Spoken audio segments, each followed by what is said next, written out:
Hi, today I will be going over the basics of playing French horn. Now, if you have your instrument with you, open up the case and put it next to your chair and feel free to follow along with me. When you are ready, let's take our instruments out of the case and set them on our laps up like so. To put your instrument together, the only other piece besides the whole instrument itself is the mouthpiece. Take that out of the case whenever you are ready and put it in through this piping on the left. You don't want to push it in because it could get stuck in here, but I like to give it a little bit of a twist to make sure it's snug and won't fall out when I'm playing. Now, when you're playing any instrument, you want to make sure you have a nice, good, tall posture. To do this, sit on the edge of your chair, both feet flat on the ground, and your spine is up straight like this. You don't want to be leaning too far forward or back or to the sides. Nice and tall, almost like you're standing, but just from the waist up. Once you have a good posture set, you can put your instrument in place. To do this, you put your right hand in the bell like so, and that rests on your right thigh. Your left hand, pinky goes in a hook right here, and then your second, third, and fourth fingers go on the valves on the side. And now your thumb, depending on what kind of French horn you have, will either have another hook like this or a fourth valve. I have a double French horn, so I have a fourth valve, and that is where my thumb rests, if you can see through that.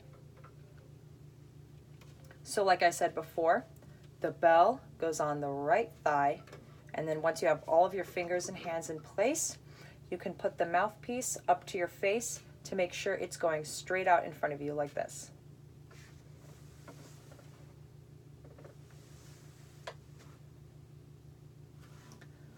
Once you have your instrument put together and the right position, we can start talking about embouchure.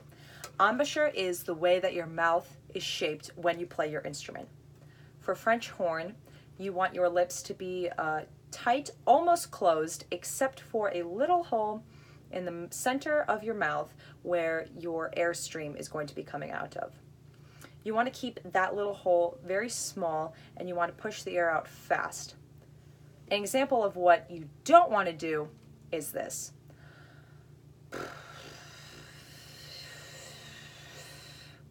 See, my lips were not tight together, they were loose, and the air was going out everywhere. It should look like this.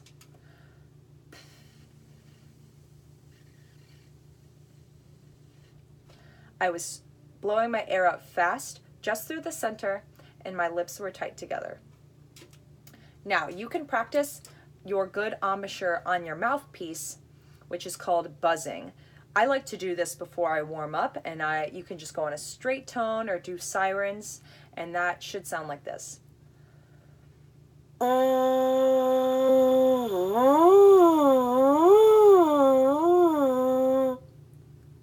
You can practice that for a little bit to find where the embouchure rests on your face.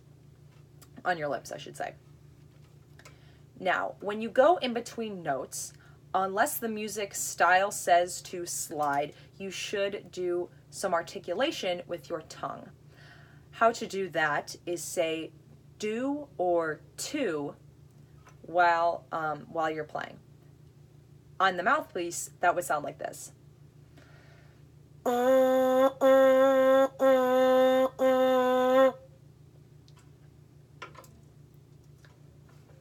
After you have your instrument put together, all of the hands and fingers in the right spot, and it is up, and you are ready to play with a nice tall posture, and you have that embouchure in your muscle memory, you can start playing with a beautiful tone, which should sound like this.